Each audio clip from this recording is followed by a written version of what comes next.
We have been looking for the past few weeks at the subject of marriage. Last week, we looked at the subject of communication. Today, we want to look at the second part of the communication process, and we want to look at the art of listening. In the communication process, there is a sender and a receiver. And the sender, the one that is a communicator, we probably think we know how to do that, and I hope we do understand that better after we talked about it last week. But just as important, and maybe in some ways even more important, is the listener and the person who is receiving the communication.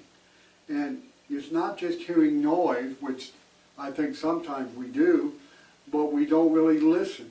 And we need to listen in order that the communicator can convey to us the information that is needed and is vital in order to solve a problem and find a solution. And so communication in marriage is absolutely vital. But it's not just vital to be able to communicate to your spouse, but you must also have the ability to be a good listener. Hearing you will hear and shall not understand. Seeing you will see and not perceive. For the hearts of this people have grown dull, their ears are hard of hearing, and their eyes they have closed, lest they should see with their eyes, hear with their ears, lest they should understand with their hearts, and turn, so that I should heal them. Now this is a statement made by the Apostle Paul in Acts chapter 28, verse 26 and 27, after his discussion with the Jews after his arrival in Rome. And he was trying to show them that they had fulfilled the prophecy that had been written concerning them from Isaiah, that they heard, but they did not understand. And they had become hard of hearing. Now it's not because they lost their ear ability to hear noise. You see, they closed their ears. They closed their ears. They didn't want to hear. They didn't want to process what God was saying. They didn't want to hear the message of the prophets. They just closed their ears. They didn't want to listen to the evidence that was presented by the Son of God when he was upon earth. They didn't want to hear the evidence given by the prophets that were sent to get them to repent and turn back to God. They closed their ears. They willingly would not understand. It's not that they could not understand, they were unwilling to understand. Now, in marriage, there are going to be problems. There are going to be things that we're going to have to sit down and we're going to have to discuss.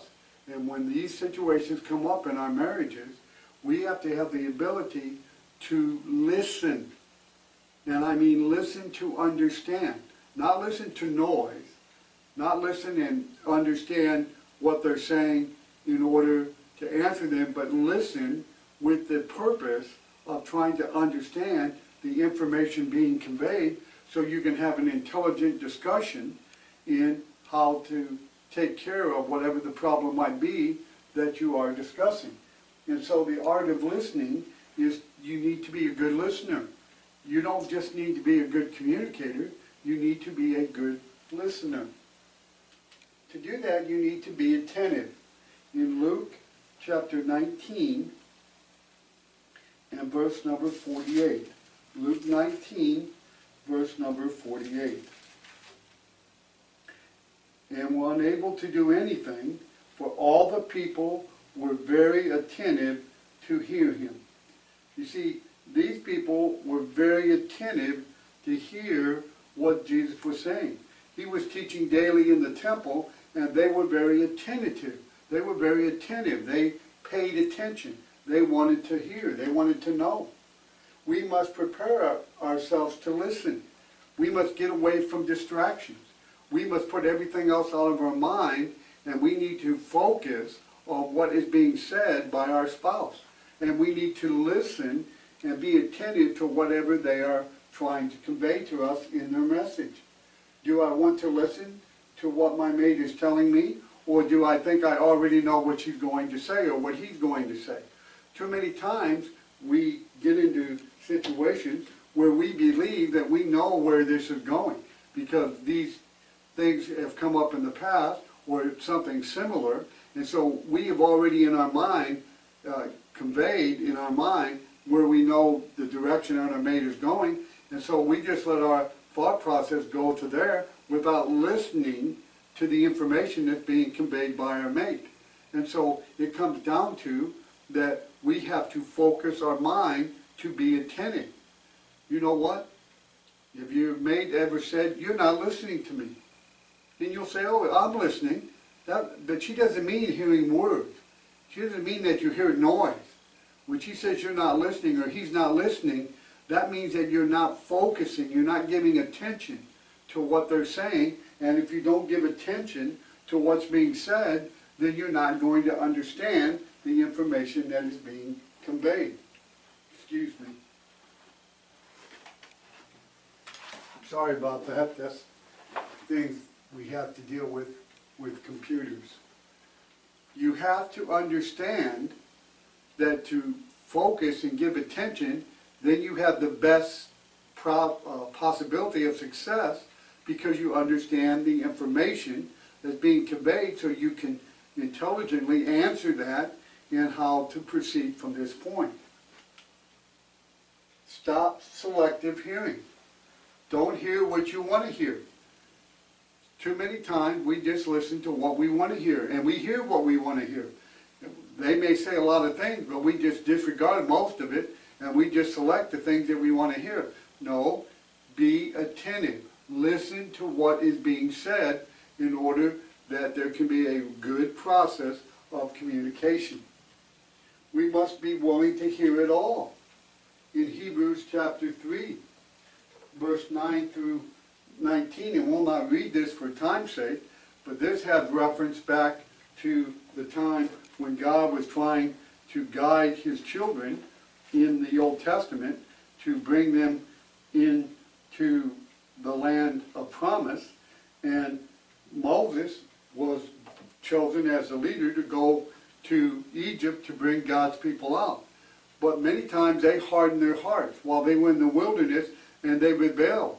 They were not willing. They weren't willing to hear God's instruction. They weren't willing to follow the law that he gave them. And they rebelled, and they complained, and they murmured, and they were ungrateful, and they were unthankful. And it led to the reason why they wandered in the wilderness for 40 years to begin with, is because God had promised them the land, and then when they got there and were able to go in, because of what they saw with their eyes and didn't have faith in God, they wouldn't go in, and therefore God punished them by the first generation dying in the wilderness over the period of 40 years.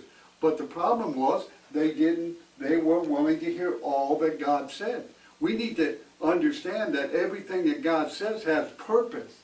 Everything that God tells us, there's a reason for it. And when you're in a situation in your marriage and your mate is trying to convey to you some information in order to solve a problem or to get input about an upcoming problem or a situation that you both need to deal with, everything they're telling you is for a purpose. And so you need to listen attentively to everything that's being said. One must be willing to do whatever is necessary to give full attention. If you're distracted, get away from the distraction. If the TV's on, shut it off. If the radio's on, shut it off. If you're doing something, ask your mate to wait until you finish. Maybe you're doing some paperwork. Maybe you're balancing the checkbook, or maybe you have to make a phone call. Do what has to be done, and then give your undivided attention and focus upon what is being discussed by your mate. And so you can demonstrate a willingness to listen to everything that they're trying to tell you. It's important to hear all the words. You know what? If you don't hear everything, you're not going to, you may miss the meaning of what is being said. If you don't listen to everything that's being said, you might arrive at a wrong conclusion. You might make a miscalculation about what your mate is saying if you don't listen to everything that they tell you. And so again, this comes back to our first point, to be focused, to be attentive, to listen to everything that's being said, and just don't disregard it because maybe you heard it before. This is a different situation. And so be willing to listen to everything that's being said. Give all the time that's needed. Give all the time that's needed. Don't keep looking at your watch. Don't put a time limit on it. Your marriage is important. Your relationship is important. Give the time that's needed.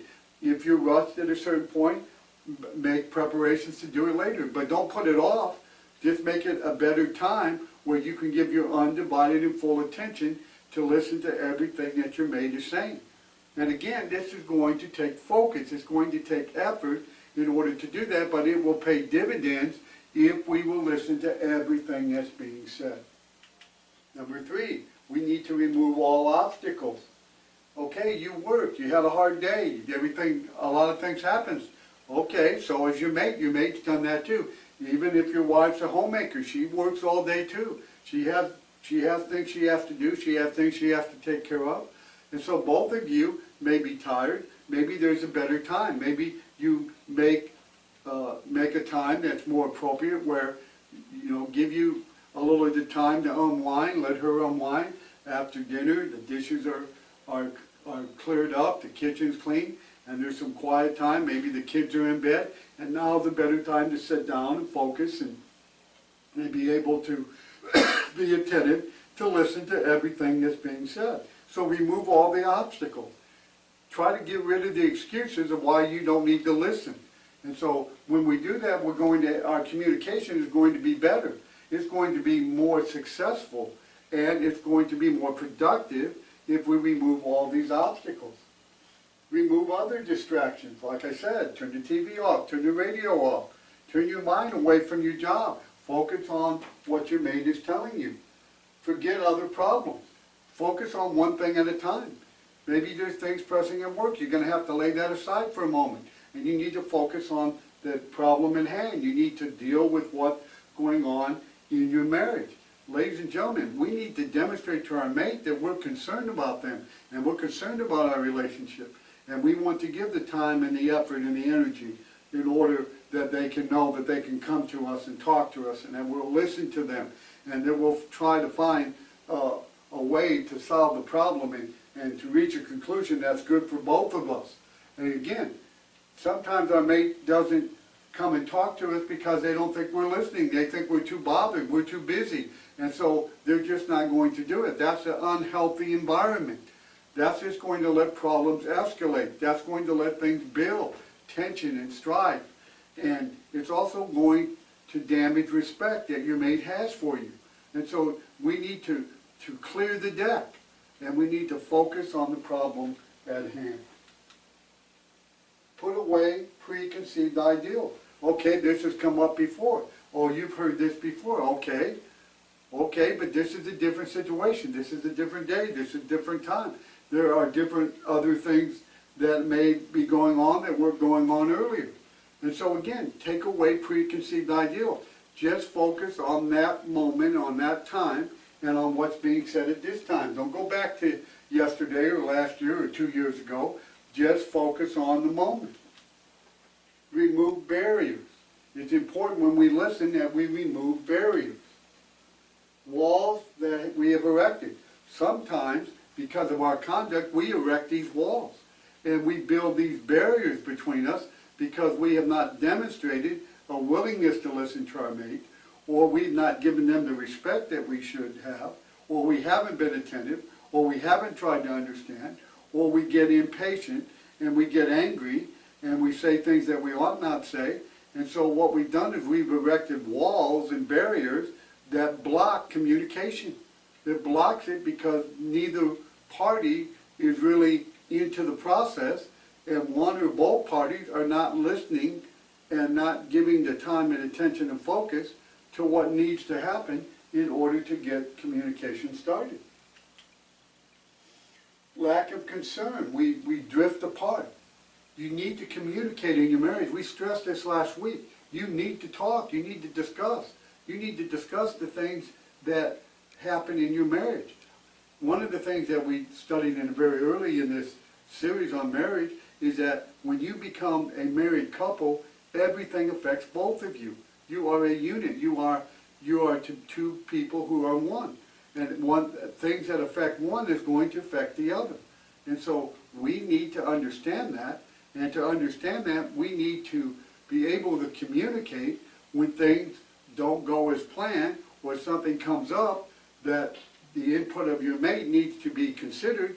Then you're going to have to be able to remove the barriers that's going to cause you to drift apart. And if you don't have a good communication process in your marriage, it's going to hurt your relationship. You're not going to be able to get on top of things quickly, and it's going to cause a problem down the road. And so we need very on in our marriages to learn good communication and good listening skills so we can put them to work to make problems lessen and to make decisions together and to have more productivity when we talk together and both parties knowing that the other person's concerned and is listening. Failure to understand may need clarification, may be needed. Maybe your mate doesn't understand what you're trying to tell them. Maybe they need clarification. Don't get angry about that. If your mate says, well, I'm not exactly sure what you mean, I'm not clear on what you're trying to say. Well, don't get angry. Try to clarify it. Try to make it understandable. Feel free because they're asking you that they care. They're asking you they're not sure what you mean. And so it demonstrates they're listening to you. They just want some more further clarification. And so give it to them. Don't get angry. Don't get flustered. Don't get impatient. But take the time and the effort to be able to break down barriers that's going to hinder communication. Understand the need for good listening skills. You need to be a good listener, husbands. Wives, you need to be a good listener. You don't need just to be talking. You need to be able to listen. It takes both to have good communications in a marriage. It takes a good communicator. It takes a good listener. It takes good communication skills. It takes good listening skills. But if you don't have both, then it damages the process. And then communication is hindered. Therefore, problems are not dealt with. Things are ignored. Things escalate. They build. And lo and behold, it causes us to drift apart. And then we lose respect for the process. And then we lose the ability or the desire to even sit down and communicate. I'm afraid in the technology age that we live in that we forgot how to communicate with one another. I've been in restaurants where I've seen a husband and wife and a couple of their kids sitting there and they're all on their phones or their video devices, and that's a lot of ways that the American family get together for dinner today. They don't communicate. They don't know how to talk to one another. And that's causing very damaging results in marriages, the happiness of them, the length of them, problems that come up, the example we're setting for our children. We need to demonstrate to our children good communication skills and the ability to listen. And so we need to learn these things in order to help strengthen our marriages. Listening but not doing. What good does it do you to understand what your mate is telling you, to listen, get the information they're trying to convey to you, but then don't do anything about it? Well, that would be vain. That'd be unprofitable. You know, and if you do that on a regular basis or a continual basis, then your mate's going to lose confidence in coming and talk to you, and they won't do it. And they'll just be silent, and they won't do it. But that means things are not getting resolved, problems are escalating, unhappiness is setting in, lack of respect is setting in, and what happens, it causes you to drift away, and you're going to have a very unhealthy relationship. It's a domino effect, ladies and gentlemen, and so we need to understand the process. God says that these two people are as one, and so we're going to have to act in unison. But to do that, we're going to have to communicate, and we're going to have to listen to what our mate is saying. We're needed to be a good listener. You cannot be indifferent. You've got to be vested in this process. You've got to be willing to put in the time and effort and the energy in order to listen to what your mate is saying. Lack of knowledge hurts. When you don't have all the information you need, it's going to cause you to make bad decisions, bad choices. When you don't have all the information, then you may do something that's going to harm and hinder and hurt the marriage. And so a lack of knowledge hurts the situation. Are we being guilty of hearing sound but not words? I think this is more difficult for husbands than wives. I think a lot of times husbands, we're busy in our jobs, we're focused on them, and things that are going on at work and problems, maybe trying to make the budget, things come up that we don't, and we're so overwhelmed that we don't give the time, the attention, the focus on understanding what our wives are trying to tell us. And therefore, it discourages them from getting into this process because they don't believe you're listening to them. You may be hearing noise, but you're not listening to what they're saying, and therefore there is no communication being done. There's no information being conveyed because it's just like they're talking to the wall. If your mate ever said, you're like talking to a wall, and we get angry about that, but maybe there's some truth in that. Maybe there's some truth that we're not listening. We're not trying to understand what our mate is saying, and it's frustrating them. And so are we guilty of hearing sound, but not listening to understand what information the mate is trying to convey to us? Why didn't you listen to me? You're not listening. I've heard all this before. Maybe you have. But this is a different time. This is a different situation. All those statements show that there's something going on in the process that is not working. Men and women, if you hear these kind of statements, why didn't you listen to me? You're not listening. You've heard all this before. All those statements demonstrate that there's a breakdown in the communication process and the listening process. Soft answer turns away wrath. That's what Proverbs writer, Proverbs 15:1, that's what Solomon said. We need to understand that indifference and a lack of commitment to this process is going to cause heartache, problems, and is going to cause a lack of respect for our mate when we don't give them the time and effort and energy in this process. And so we need to learn to listen, to hear, to understand, so our relationship will grow and will flourish. Are you trying to win the argument or seeking to solve the problem? This is not about winning an argument. This is about trying to solve and find a solution that is going to help both parties. It's not about winning an argument. It's not who can yell the loudest. It's not about who gets the last word. Those kind of attitudes are going to harm the relationship. They're going to harm the process. And so we have to learn to focus, and we have to learn that this process is necessary and important in order for it to be productive, to help us strengthen and grow in our relationship. Parenting. Children are blessings from God. Hannah told God in 1 Samuel 1 if he would bless her with a child, he would give that child back to him in service. And that's exactly what she did to Samuel. She gave him back to God. We need to be a godly example. In Deuteronomy chapter 6 and verse 6 through 9, prophets, Moses told God's people in the old law that they needed to teach them God's law when they lay down, when they rose up, and they need to keep it as frontless before their eyes. It needed to be something that was always present before them, so they would understand what a good marriage looks like, how parents communicate with one another, how they communicate with their children.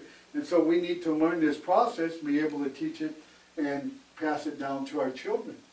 Parents need to be on the same page. We need to be on the same page when we're parenting. We need to communicate that our children don't go to one parent or the other because one seems to be softer than the other. And when one parent says something and that's what they want done, then the other parent's got to back that up. Well, you're going to have to communicate to make sure you're on the same page. You're going to have to be able to communicate with your mate so you'll be on the same page when it comes to dealing with your children. Children need to know that they are loved, and parents love one another. In Ephesians chapter 6, we're to bring them up in the nurture and admonition of the Lord. Children are to obey their parents. Fathers are not to provoke their children to wrath. All this is done as an example, and it's a commandment. And a lot of it has to do with how we communicate to our mates and to our children. How well do you communicate with your mate? You know what? If you have problems in communicating with your mate, I'm going to go out here on a limb and say your communication with your skills with your children are probably not very good either. And so one will lead to problems than the other. And so you can take the good communication skills that you develop and nurture in your relationship with your spouse, and you just pass that down with the relationship and the communication process with your children, and this becomes even more and more important as they grow older. You need to be able to do that more and more as they grow older, and you have to explain things, and things are not understandable to them. They may not understand why you're doing certain things, and as they get older, you need to explain more, but you're going to be able to have to listen to their perspective, and you're going to have to be able to communicate and convey why you're doing what you're doing, and so they can have confidence in it, can understand it. And to do that, you're going to have good communication skills. You're going to have to not only be able to communicate information, you're going to have to be able to listen, to be able to know what to do, how to do it, and when to do it. And so we have to develop these things in our marriages in order to be good husbands, wives, and mothers and fathers. And so it is something that we have to develop. You got to work on it. It doesn't just happen. You have to work on it. A good marriage, it doesn't just happen. Good marriages just don't happen. They're just not. It's not luck. Good marriages are because people work at them. They pay attention. They pay attention to detail. They pay attention to one another. They communicate well. They listen well. All these things help strengthen a marriage. And other things will, and if they're not done well, then it will damage the marriage. It will damage the relationship. And instead of being a happy, fulfilling relationship, it becomes drudgery, it becomes unhappy, and what happens is parties drift apart. And then it becomes unhealthy, and that's where dangers come in, where there can be unhappiness, and people can seek other avenues, and that's going to bring heartache and problems in a marriage that you don't want. But a lot of times these things happen because we don't listen. We don't listen to our mate. And therefore it builds walls and barriers. Take both parties giving 100%, putting God first and the spouse second. Self-centeredness will never work in a marriage. It just will never work if it's not all about you. And if you think it is, then you're not putting the things into practice that you need to in order to make your relationship a good one. You have to consider God, of course, first. And then your spouse comes, and you're way down the list. Your children and your ability to provide for their needs. There's a lot of things that we as husbands have to understand, but if we don't have good listening skills, it's going to hurt the relationship. Good communication is essential. I told you that last week. I'm telling you again this week. You need to be able to communicate information, but you need to be able to listen in order to put it into practice. Good listening skills are developed. We're not born to be good listeners. We have to develop that. And both involved in raising the kids. It's a dual partnership. And so in the last 2 weeks, we've examined the communication process. The communicator who conveys information, the listener who is trying to understand what the communicator is saying. Both skills are necessary for good communication. Let me ask you in closing this morning, what kind of communication do you have in your marriage? What kind of listener are you? If I were to ask you, mate, are you a good listener, what would they tell me? That scary thought? If it is, then maybe you need to make some changes. And you need to get back to the basics so you can have good communication within your marriage. I want to thank you.